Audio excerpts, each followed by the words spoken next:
little car talk here, since it's when I have the opportunity, and that is, I want to talk for a second about framing and judging ourselves and judging others.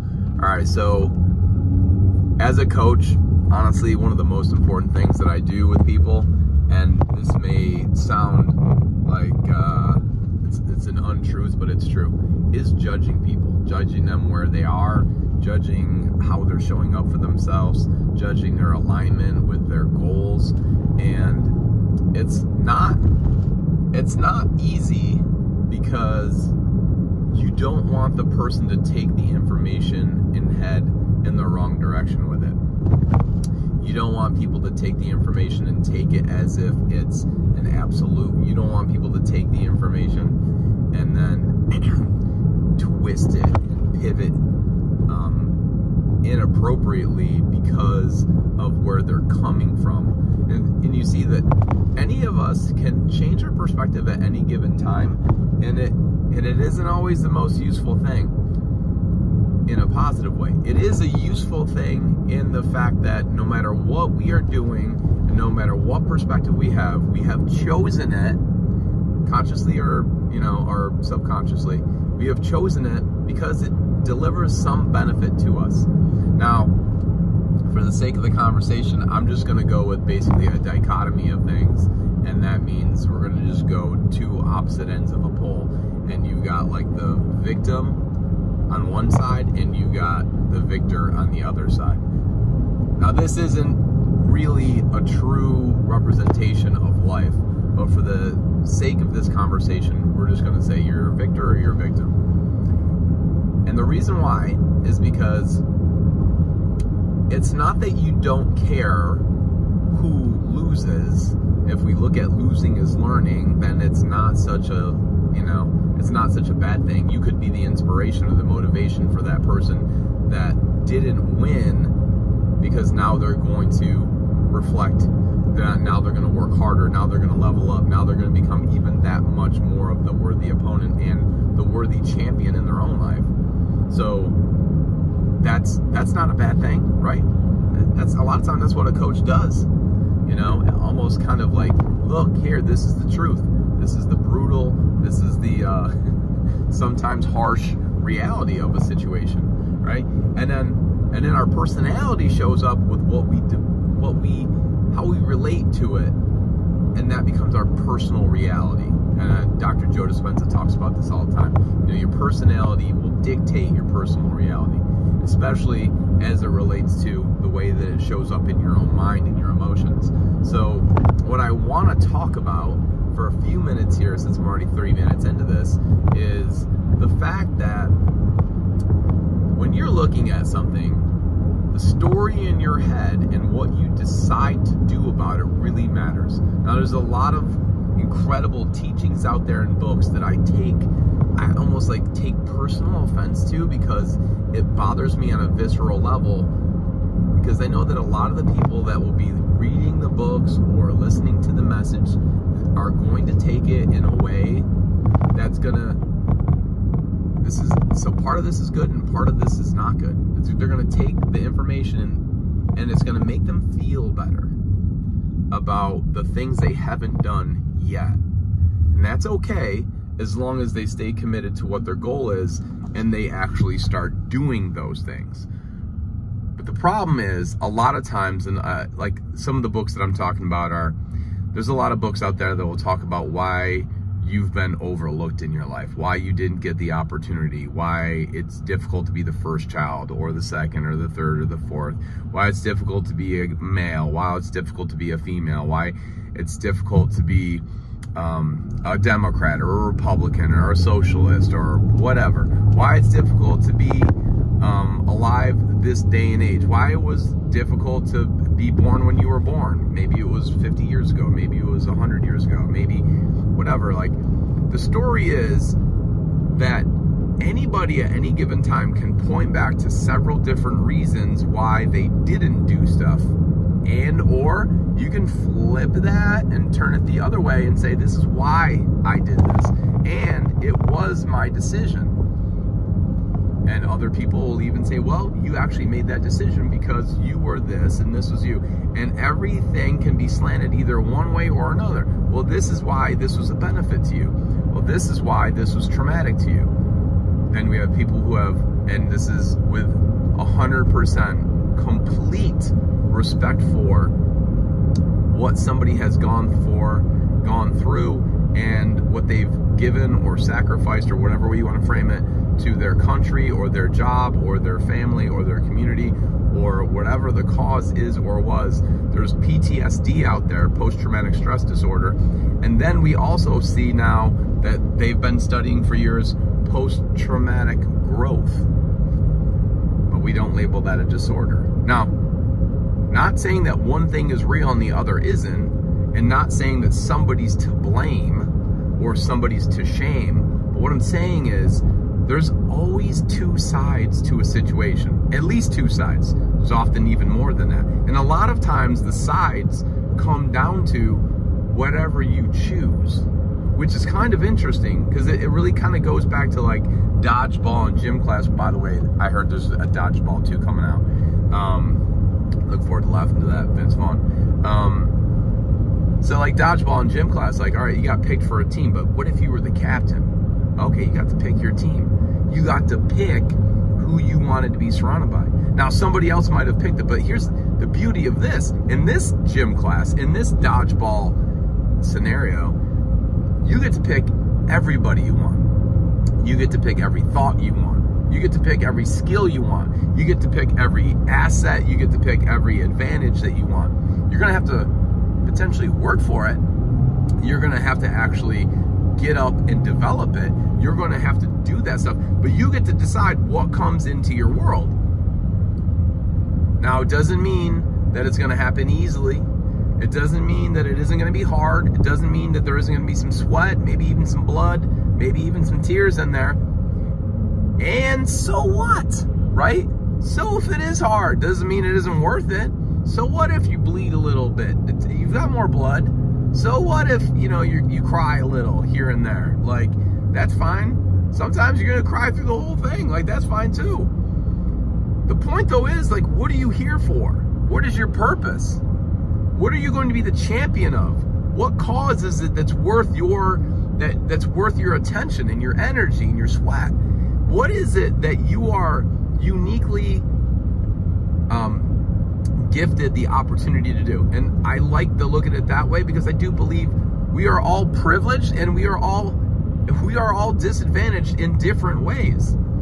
Your advantage will be my disadvantage often, and vice versa. It doesn't mean that I need to stay there and constantly point at it unless, and this is important, unless it's going to give me the gumption, unless it's going to give me the motivation, the inspiration, unless it's going to get me really juiced up or really feeling powerful or self-confident that, like, this is my thing, you know. And so, man, it pisses me off when people are like, oh, I'm a victim because of this, I'm a victim because of that.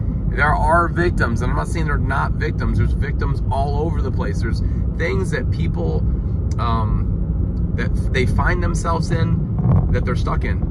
Many times, and this is speaking for myself, many times it was situations that I chose to put myself in. This is not to say that there are people that were just the wrong place, wrong time. I also believe that everything is meant to be purposeful for us, even when it's dark. Even when, you know, it could bring you to tears thinking about it again. Even when it took something from you. I feel like anything that takes something, the universe seems to be reciprocating that it's also given you something. And I feel like sometimes it's just a matter of sitting down and asking ourselves the question, what did this give me? What opportunity do I have now to share something unique that I didn't before this? So let's say maybe you lose a job. That means maybe that there's another one that's right for you that's out there. Okay, maybe you're not getting the most out of yourself with your current boss or your current coach. Okay, so where could you get more of yourself? What boss do you want to have? What coach would you like to be coached by? What are their, what's their perspective on things? What are their attributes? What are their skills? What kind of like talents are they going to bring to the surface in you? It's so important to really understand before you sit down and kind of paint your picture, before you write your book, before you shoot your movie, to know what are kind of the guiding principles here. What is it that we're really looking for? What's the real struggle that we're trying to get through? What do I bring to the table? What's exceptional about me that I know is always going to be? And once you realize all these things, man, life gets different. Challenges get different. You start realizing even when you feel crappy, I mean, let's just look at history. Let's look at storytelling. When we don't feel good, it's always there's something on the other side of this. There's a big storm coming through, and what's on the other side of this? Well, if it's rain, well, there's usually going to be sunshine. There's usually going to be rainbows. There's usually going to be growth from like nature. There's usually going to be that really, really stark contrast between the heaviness of the clouds and the lightness of the blue sky. And so you need to know that while you're going through that storm, and it is passing, you can either think, oh, I just have to endure this a little longer, or you can just look at it and just embrace it. And you can be the buffalo that runs into the storm, right? You can be that person. And it's okay to at times get a little confused and to be the cow that turns back around and tries to run away from it, right? But whatever you do and whatever your perspective, understand you choose it. You are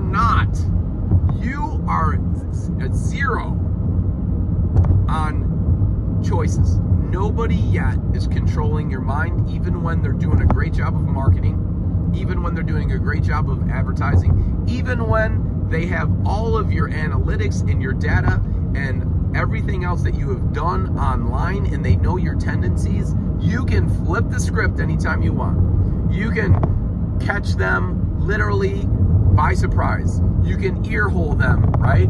If we're talking football, right? They didn't have their head on a swivel. I didn't see that coming. Yeah, what up? It's a new fucking day. If you're going to be a victim, you're going to be a victim today and tomorrow. Usually we're a victim to ourselves. Usually we're the bully in our own life. Usually we're the one that's keeping us down.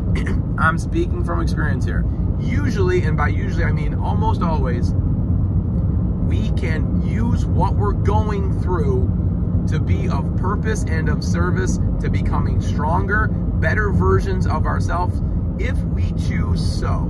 If we are going to use that and then take the next action. If we're going to see ourselves as the one who's getting better through this. If we're going to say, hey, you know what? It's gray out today. So what? It's gray outside right now. Is it terrible? No, man, it's an awesome day. People are like, it's only 50 degrees. In Florida, it's 80 right now. Yeah, guess what? The North Pole right now, or on the top of a mountain somewhere, it's probably, negative 30. All right, well, am I happy where I am? It's my choice. It's your choice.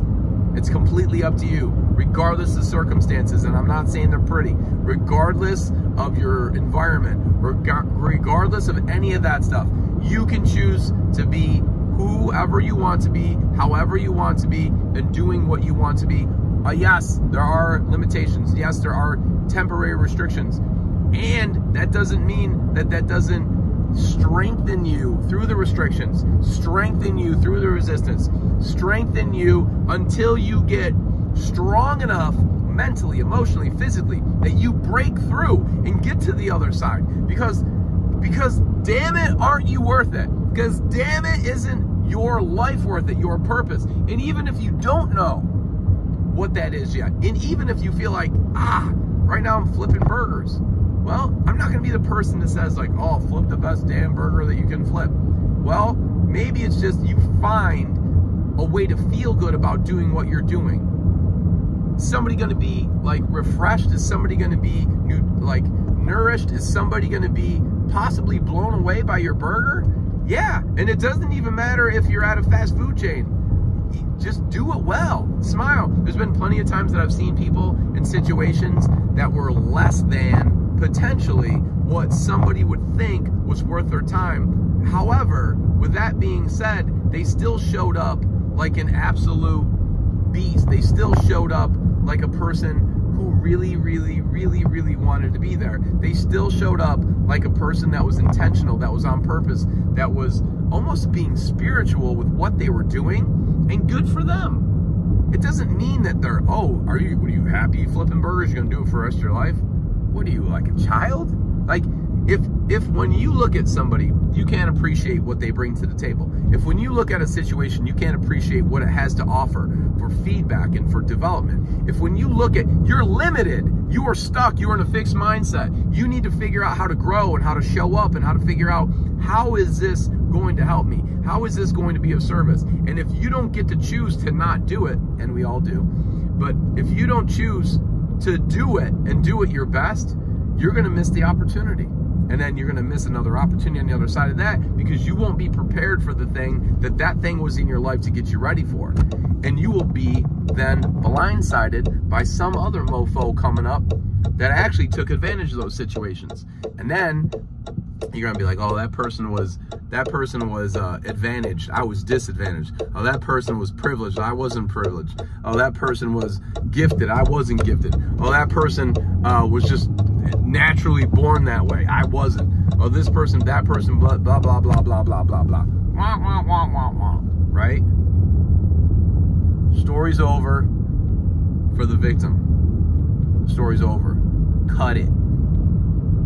Time to step into your shoes, your new shoes. Put them on, lace them up.